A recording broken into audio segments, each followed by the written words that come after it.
क्या आप जानते हैं कि आपके बटुए का दरवाजा वास्तव में आपके मन में खुलता है और उस दरवाजे की चाबियां हजारों साल पहले लिखी गई थी। बनारस के घाटों के पास जहां जीवन और व्यापार का शोर गंगा की लहरों में घुल जाता था, वहां चक्रधर नाम का एक व्यापारी रहता था। चक्रधर की नाव चलती थी, मेहनत भी भरपूर करता था, लेकिन उसकी समृद्धि किसी रेत के महल की तरह थी। बनती तो थी, मगर हर तूफान में ढह जाती थी। उसका व्यापार स्थिर नहीं था। धन उसके हाथ में आता जैसे तेल हथेली में आता है, आता जरूर है पर फिसलता चला जाता है।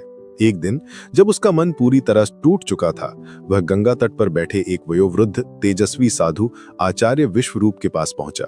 आचार्य विश्वरूप केवल ज्ञानी नहीं थे, बल्कि उन्होंने अपने जीवन में अथाह संपत्ति का सृजन किया था, जिसे उन्होंने जन कल्याण में लगा दिया था। चक्रधर ने आचार्य के चरणों में अपना सिर रखा और अपनी समस्या बताई। महाराज, मैं केवल लक्ष्मी को आकर्षित नहीं कर पाता, बल्कि उसे स्थायी नहीं कर पाता। क्या मेरे भाग्य में यही लिखा है?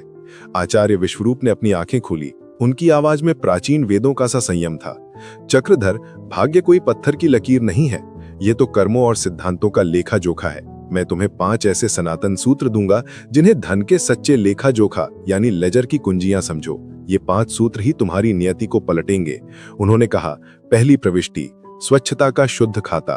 सबसे पहले अपने विचारों का बही खाता साफ करो। लक्ष्मी उस स्थान पर नहीं टिकती जहां गंदगी हो। ये गंदगी केवल धूल मिट्टी नहीं, बल्कि मन का आलस्य, टान मटोल की आदत और अव्यवस्थित जीवन शैली है।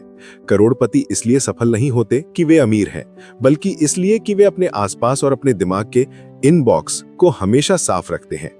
गंदगी दरिद्रता को आमंत्रित करती है। फिर बोले, दूसरी प्रविष्टि, फोकस की पूंजी। तुम्हारी दूसरी कुंजी है एकाग्रता यानी फोकस। तुम धन कमाने में लगे हो, पर तुम्हारा मन एक साथ 10 दिशाओं में भाग रहा है। सनातन धर्म में ध्यान सबसे बड़ी संपत्ति माना गया है। आज के युग में इसे माइंडफुलनेस कहते हैं। जब तुम शांत और एकाग्र होते हो तो तुम बाजार की अनिश्चितताओं से नहीं, बल्कि स्पष्ट निर्णय लेने की शक्ति से कमाते हो। शांत मन ही असली पूंजी है, क्योंकि यही सही अवसर को पहचानता है। तीसरे सूत्र पर उन्होंने कहा, दान का गुणक यानी द मल्टीप्लायर। तुम धन को कसकर पकड़ते हो क्योंकि तुम्हें कमी का डर है, लेकिन धन एक ऊर्जा है, उसे बहाओ। जब तुम देते हो तो तुम ब्रह्मांड को प्रचुरता का संदेश देते हो। थोड़ा हिस्सा किसी अच्छे काम में लगाओ। ये खर्च नहीं, ये निवेश है। दान तुम्हारी आय में वृद्धि का गुणक बन जाता है। चौथे सूत्र में बोले, संयम का बंधन। जो जरूरत से ज्यादा खर्च करता है वो हमेशा दरिद्र रहता है। आज के दिखावे वाले युग में लोग दूसरों को प्रभावित करने के लिए खर्च करते हैं और कर्ज के जाल में फंस जाते हैं। सच्चा व्यापारी पहले बचत करता है, फिर निवेश करता है और अंत में जो बचता है उसी से खर्च करता है। पैसे का सम्मान करना सीखो, वो तुम्हें सम्मान देगा। और अंत में उन्होंने कहा, 5वीं प्रविष्टि, स्मार्ट कर्म का हिसाब। कर्म करो पर परिणाम की चिंता से मुक्त होकर। इसका अर्थ आलस्य नहीं, बल्कि स्मार्ट और सार्थक कर्म है। ऐसे सिस्टम बनाओ जो तुम्हारी अनुपस्थिति में भी काम करें। बार बार प्रयास करो, सीखो और अपनी मेहनत को सही दिशा में लगाओ। जब तुम ईमानदारी और बुद्धि से काम करते हो तो परिणाम तुम्हारे पास दौड़ा चला आता है। चक्रधर ने ये 5 कुंजियां ग्रहण की। उसने अपने आलस्य को साफ किया, अपने मन को एकाग्र किया, दान देकर धन की ऊर्जा को बहने दिया, फिजूल खर्ची रोकी और अंततः अपने काम में सिस्टम बनाया। कुछ ही वर्षों में चक्रधर बनारस के सबसे समृद्ध और प्रतिष्ठित व्यापारियों में से एक बन गया। वह फिर आचार्य विश्वरूप के पास गया।